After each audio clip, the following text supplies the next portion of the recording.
নমস্কার বন্ধুরা, গতকাল পার্শ্ব শিক্ষকদের যে আন্দোলন হয়েছিল বেশিরভাগ খবরের কাগজেই তা নিয়ে কোনো সংবাদ পরিবেশন না করা হলেও আনন্দবাজার পত্রিকা আজ শনিবারে পথে পার্শ্ব শিক্ষকেরা এই শিরোনামে একটি প্রতিবেদন করেছে এবং সেখান থেকে যে তথ্য উঠে আসছে সে দাবি যদি পূরণ হয় নিশ্চিতভাবেই পার্শ্ব শিক্ষকদের কিন্তু অনেকটাই উন্নতি হবে।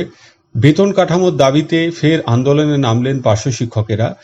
শুক্রবার তারা সল্টলেকের পিএনবি মোড় থেকে বিকাশ ভবন পর্যন্ত মিছিল করেন। পার্শ্ব শিক্ষক ঐক্যমঞ্চের সভাপতি ভগীরথ ঘোষ বলেন, দীর্ঘ ৮ বছর বাদে আমাদের ভাতা রাজ্য বাজেটে মাত্র ১,০০০ টাকা বেড়েছে। প্রাথমিকের ক্ষেত্রে তা হয়েছে ১০,০০০ টাকা এবং উচ্চ প্রাথমিকে ১৩,০০০ টাকা।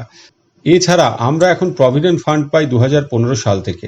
আমাদের দাবি স্কুলে যোগ দেওয়ার দিন থেকে তা দিতে হবে, অর্থাৎ প্রভিডেন্ট ফান্ড যে জবে থেকে স্কুলে যোগ দিয়েছেন সেই দিন থেকে দিতে হবে।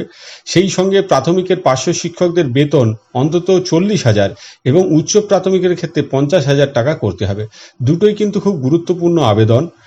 ইপিএফ এর ওপর নির্ভর করছে কিন্তু পেনশনটা। যদি দেখা যায় যে আমি একটা হিসেব দিয়েছিলাম আমার আগের ভিডিওতে, আপনারা সেটা দেখলে বুঝতে পারবেন, যদি যত বেশি দিন যে কাজ করবেন দিন সংখ্যা কর্ম দিবসের সংখ্যার ওপর কিন্তু ইপিএফ এর পেনশনটা নির্ভর করে। আপনারা যদি সেই ভিডিওটি না দেখে থাকেন আমি আই বাটনে দিয়ে দিচ্ছি, আপনারা দেখে নেবেন। কাজেই এই দাবি পূর্ণ হলে কিন্তু যারা খুব দোরগোড়ায় চলে এসছেন রিটায়ারমেন্টে তাদের পেনশন কিছুটা বাড়বে।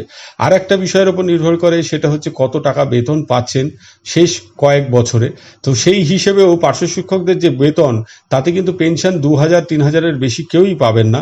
তো সেইটা বাড়া দরকার। বেতন বাড়লে তবে পেনশন বাড়বে ইপিএফ এর। তো বেতন বাড়ার ক্ষেত্রে কিন্তু যে দাবিটা রাখা হয়েছে ন্যায্য সঙ্গত, ৪০,০০০ প্রাইমারিতে এবং আপার প্রাইমারিতে ৫০,০০০ টাকা। সরকার কতটা দেবে, আদৌ দেবে কিনা সেটা আমাদের তাকিয়ে থাকতে হবে। কিন্তু পাশাপাশি পার্শ্ব শিক্ষক ঐক্যমঞ্চের তরফ থেকে আগামী সোমবার বিকাশ ভবন অভিযানের ডাক দেওয়া হয়েছে। তারা বলেছেন পার্শ্ব শিক্ষকরা কেউই স্কুল যাবে না, সবাই ওই দিন পিএনবি মোড় থেকে মিছিল করে বিকাশ ভবন আসবে।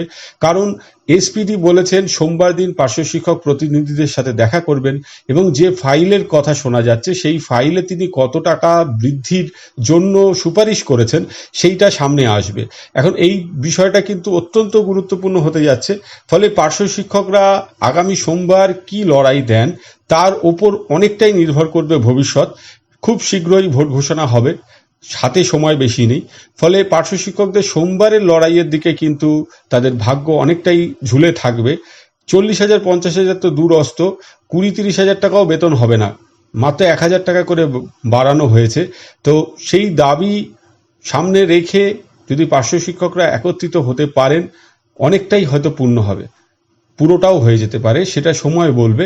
কিন্তু অন্তত লড়াইটা দিতে হবে। সেই লড়াইটা পার্শ্ব শিক্ষকরা দিতে পারবেন কিনা সেটা জানতে পারবো আমরা আগামী সোমবার। আর পার্শ্ব শিক্ষকদের নিয়ে যে নিউজ আজকে আমরা দেখেছি সংবাদপত্রে সেটা আপনাদের সাথে শেয়ার করলাম। সকলে ভালো থাকবেন, সুস্থ থাকবেন, ধন্যবাদ।